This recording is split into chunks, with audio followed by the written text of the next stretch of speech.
Assalamualaikum warahmatullahi wabarakatuh. Alhamdulillahi rabbil alamin. Nahmaduhu wa nasta'inuhu wa na'udzu billahi min sururi anfusina wa min sayyiati a'malina. May yahdihillahu fala mudhillalah wa may yudlilhu fala hadiyalah. Asyhadu alla ilaha illallah wahdahu la syarikalah wa asyhadu anna Muhammadan abduhu wa rasuluhu la nabiyya ba'dah, amma ba'd. Alhamdulillahi rabbil alamin. Puji syukur kita panjatkan kehadirat Allah ilahi rabbi, karunia yang dilimpahkan pada kita semuanya, menjadikan kita dapat menunaikan kewajiban-kewajiban kita, baik kewajiban yang sifatnya horizontal kepada sesama manusia, juga kewajiban luhur kita yang sifatnya vertikal kepada Allah Subhanahu wa ta'ala. Selanjutnya sholawat serta salam semoga senantiasa terlimpahkan pada junjungan kita, suri tauladan kita, Nabiullah Nabi Muhammad sallallahu alaihi wasallam, para keluarga, para sahabat, para pengikutnya dan melebarnya pada kita semuanya. Amin ya rabbal alamin. Rasulullah pernah menyampaikan bahwa dalam tubuh kita ada segumpal daging yang disebut sebagai mudghah.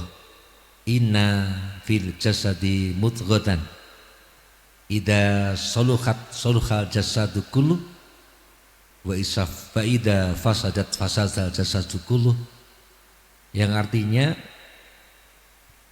dalam tubuh manusia itu ada segumpal daging yang kalau segumpal daging itu baik, maka baik pula lah seluruh tubuh itu atau seluruh amalnya. Demikian pula kalau buruk segumpal daging tersebut, maka menyebabkan buruk semua amal kesehariannya. Ala wahyal qalbu, itu adalah hati. Pendengar yang budiman, jadi hati memiliki peran yang penting untuk menentukan kemana arah manusia itu melangkah.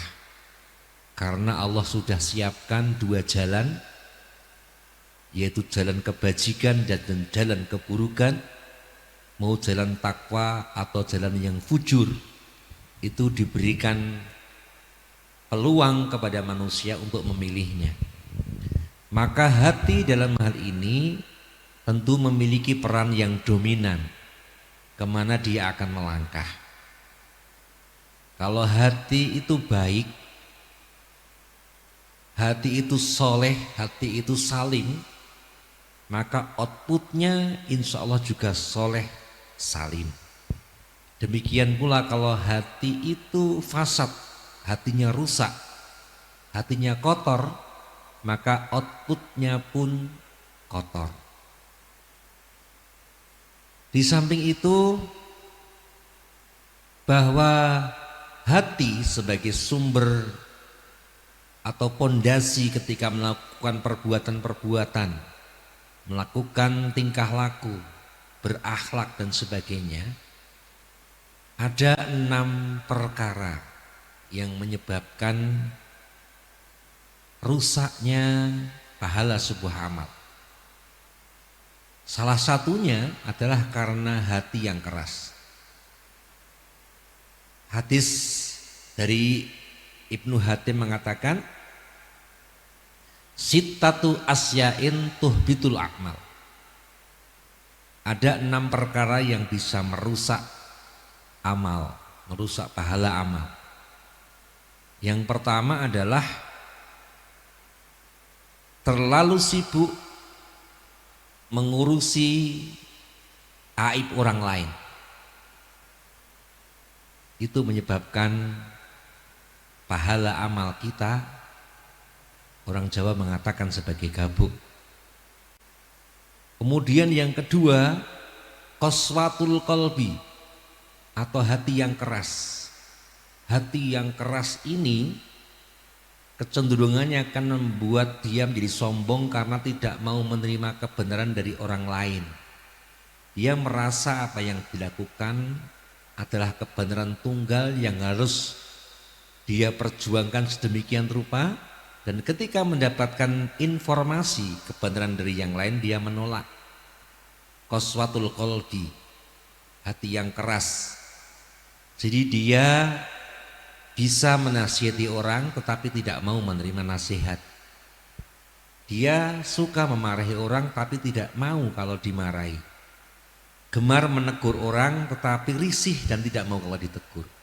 Itu qaswatul qalbi. Kemudian hubud dunia yang ketiga. Hubud dunia itu terlalu mencintai dunia. Sebenarnya kalau sekedar cinta pada dunia, mencari ma'isyah untuk kehidupan dunia itu diperintahkan. Karena kita tidak boleh tidak memperhatikan dunia karena kepentingan akhirat. Demikian pula sebaliknya, kita terlalu lena dengan kepentingan dunia hingga melupakan akhirat. Kedua-duanya harus berjalan. Tetapi kalau sudah hubud dunia atau terlalu dalam mencintai dunia, tentu akan berakibat yang tidak baik, karena yang penting target dan tujuan dia tentang dunia itu tercapai. Tidak peduli siapa yang disakiti, tidak peduli siapa yang dia hianati, tidak peduli siapa yang akan menderita ketika dia mendapatkan kepentingan keduniaan yang dia inginkan itu. Maka terlalu cinta kepada dunia itu bisa menyebabkan pahala amal manusia itu rusak, karena dia bisa mengabaikan kepentingan orang lain. Yang penting apa kepentingan dia dapat tercukupi. Berikutnya ada qillatul haya, sedikit rasa malu, atau lebih tepatnya tidak punya malu. Sebenarnya malu itu sebagian daripada iman. Ketika orang itu mengedepankan rasa malu untuk berbuat yang tidak baik, maka kemudian dia akan terdorong untuk melakukan kebaikan. Karena ketika berbuat yang tidak baik itu dia merasa malu. Maka ada sebuah pepatah yang sangat terkenal, idza lam tastahyi fasna masita. Kalau kamu nggak punya rasa malu, kerjakanlah apapun sesuai kehendakmu, yang penting kamu puas. Nah, ini yang kemudian bisa berpotensi merusak amal. Berikutnya adalah zalimun la yang tahi, berbuat kezaliman, berbuat kezaliman la yang tahi, yang tidak ada putusnya. Ini seolah menginformasikan kepada kita semuanya bahwa kita sebagai manusia tidak lepas dari perbuatan zalim, menganiaya orang lain, menyebabkan orang lain kecewa, menyebabkan orang lain tidak suka. Itu keniscayaan yang pernah dilakukan oleh semua orang. Karena apapun yang kita lakukan tentu tidak sesuai dengan, kadang-kadang tidak sesuai dengan apa yang diinginkan orang lain. Tetapi pasti itu di luar kesengajaan. Kalau sudah ada unsur kesengajaan sehingga zalimun la yantahi, berbuat zalim yang tidak berkesudahan atau terus menerus, itu menyebabkan amal kita menjadi rusak, amal kebaikan kita rusak, pahalanya rusak. Bahkan kezaliman ini tidak hanya selesai ketika di dunia, tetapi berpotensi merugikan pelakunya ketika di akhirat. Saat kezaliman yang dilakukan pada orang lain tidak dimintakan maaf dan tidak diberi maaf oleh korbannya atau orang yang dizalimi. Rasulullah pernah bertanya kepada para sahabat, atadruna manil muflis, tahukah kamu siapakah orang yang tidak beruntung? Artinya orang-orang yang rugi, orang-orang yang bangkrut itu. Kemudian Rasulullah menjelaskan, orang yang bangkrut itu ata yaumal qiyamati bizakatin wa sholatin, orang yang datang pada hari kiamat merasa pahala amal dari zakat, puasa dan sebagainya itu lebih dari cukup untuk dia masuk surga.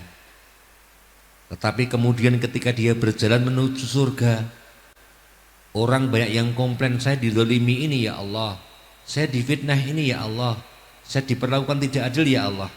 Ketika kemudian dikonfirmasi dan mengaku betul, maka pahala dia diberikan pada orang yang dizaliminya, diberikan pada orang yang difitnahnya, diberikan pada orang yang disakitinya, diberikan pada orang yang dianiayanya. Ketika kemudian pahala dia sampai habis dan masih ada orang yang komplain lagi, yang protes lagi bahwa pernah disakiti, pernah buat perlakuan yang tidak menyenangkan, maka pahala yang sudah habis tadi, dosanya orang yang dianiaya diberikan kepada dia, sumaturiha ilanar, bahkan menyebabkan dia dilemparkan ke neraka. Itulah bahayanya kezaliman, apalagi zalimun la yang tahi. Maka tentu kita berikhtiar agar kita tidak melakukan perkara-perkara yang menyebabkan amal kita rusak, pahala amal kita gabuk, pahala amal kita yang kita harapkan mendapatkan nilai lebih yang akan membantu menambah investasi pahala kita, justru ternyata tidak ada apa-apanya ketika kita melakukan perkara-perkara yang merusak amal. Demikian, mudah-mudahan Allah berikan kekuatan pada kita semuanya. Terima kasih, kurang lebihnya mohon maaf.